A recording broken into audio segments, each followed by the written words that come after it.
Hey guys, let's get more news about Dallas, but first don't forget to subscribe and leave your like.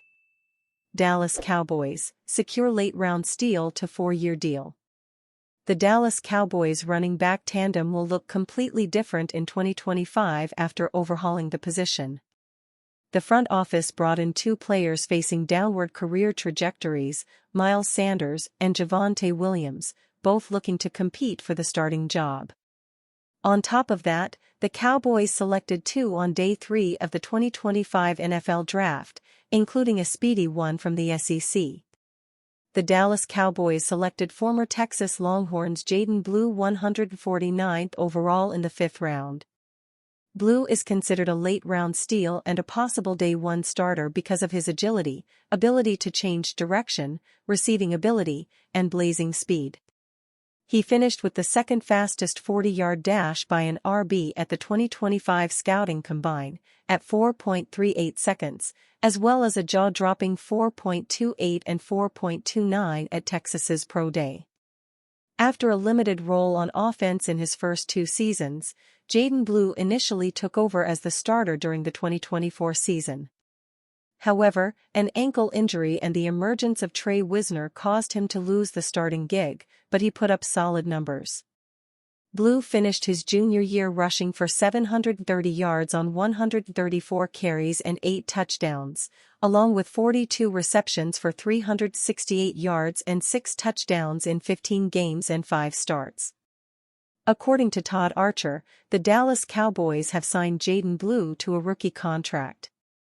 As Archer points out, the deal is for 4 years and is worth $4.627 million with a $427,068 signing bonus. This leaves Donovan Ezeruaku as the only remaining Cowboys draft pick not to sign a rookie contract. Blue played behind very good backs, so his carry count is lower, but he clearly has talent. He's a narrow-hipped, linear runner with good speed to threaten wide and attack downfield out of the backfield. He has adequate wiggle in the open field but lacks base strength to break tackles. Blue's lack of tempo and vision inside gets him behind schedule and could limit how teams use him as a ball carrier. While he can be labeled a change-of-pace slasher, his real value will revolve around his ability to mismatch linebackers and threaten defenses as a receiver out of the backfield. He predicts that he will become a good backup with the potential to develop into a starter. 2025 NFL schedule release, predicting the Dallas Cowboys record. The Dallas Cowboys have certainly made some noise in the 2025 NFL offseason, but will it be enough to get back into the playoffs? I am not sure Dallas did enough to get back into the postseason, but it's not like they aren't talented. Dak Prescott will be returning from a hamstring injury, and the team will also boast new faces on offense in George Pickens and Tyler Booker. Dallas may have to field an elite offense if they hope to get back into the playoffs, but we have seen them do that in recent history. With all we know about the Cowboys, let's try to predict their record in the 2025 NFL season. The Dallas Cowboys definitely have some tougher opponents on their home schedule, as 6 of them made the playoffs in the 2024 NFL season. The only 2 to not make the postseason were the Giants and Cardinals, and Arizona is really trending in the right direction.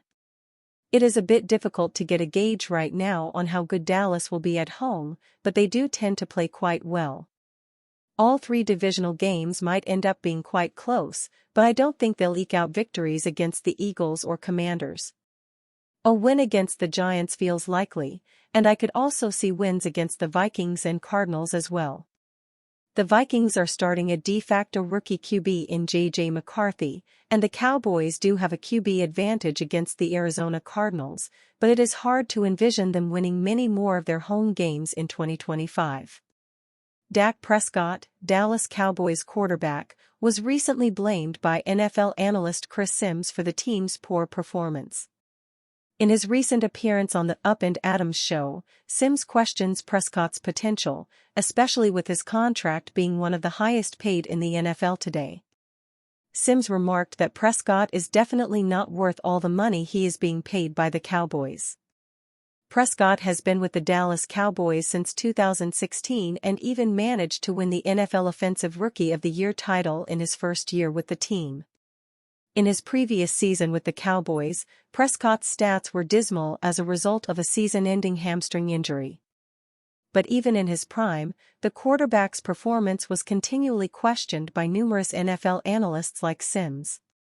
Dak Prescott is one thing that you would say. What is holding them back? I don't want to say he's holding them back. But he is the highest paid player in football. And I would say he's not near the top 5 quarterback in football, so that's gotta match up a little bit better, right? Is even a top 10 quarterback. I don't know about that either, Chris Sims said about Dak Prescott in his appearance in the Up and Adams show on Monday. In the 2024 NFL season, the Dallas Cowboys finished third in the NFC East with Dak Prescott leading them for most of the year. Dallas managed to win 7 games and lost 10 in the year. The Cowboys played their very last game of the season against the Washington Commanders, losing 23-19 and ended up being chucked from the tournament. Cowboys-Seahawks trade pitch sends $21 million former first-round playmaker to Dallas.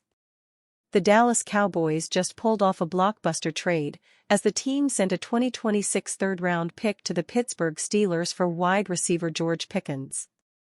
Both teams also swapped late-round picks in the deal.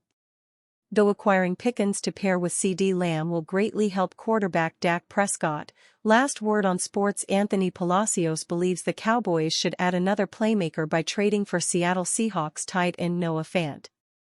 The Dallas Cowboys got a wide receiver to help star CeeDee Lamb in the aerial attack after trading for George Pickens. This new duo could reach new heights, but they can't ignore the tight end department. Jake Ferguson is entering the final year of his contract, and he's on the hot seat this season after missing a few games last campaign. Fant could fill the hole if they can't retain Ferguson due to cap issues, Palacios wrote. Despite being selected with the number 20 overall pick in the 2019 NFL Draft by the Denver Broncos, Fant has underwhelmed in his career. He has never posted more than 673 yards in a season and has been incredibly inconsistent since being traded to the Seahawks in 2022 as part of the Russell Wilson deal. Fant played in 14 games last year and posted subpar production, hauling in 48 receptions for 500 yards and 1 touchdown. With Seattle using a second-round pick on tight end Elijah Arroyo and Fant having just 1 year left on his deal, the 27-year-old's future with the team is murky. Though Fant is a solid tight end and could form a nice duo with Jake Ferguson, the Cowboys should avoid trading him. Dallas still has other needs that could be addressed ahead of the season, including running back, and giving up draft capital for a backup tight end wouldn't be a very wise move from owner and general manager Jerry Jones. Trading a day 2 pick for Pickens was a logical move, but adding Fant at this point in the offseason wouldn't make much sense. The Cowboys should be comfortable with Ferguson and Luke Schoonmaker as their primary tight ends in 2025. And you, fan? What do you think about Noah Fant's situation? Write in the comments.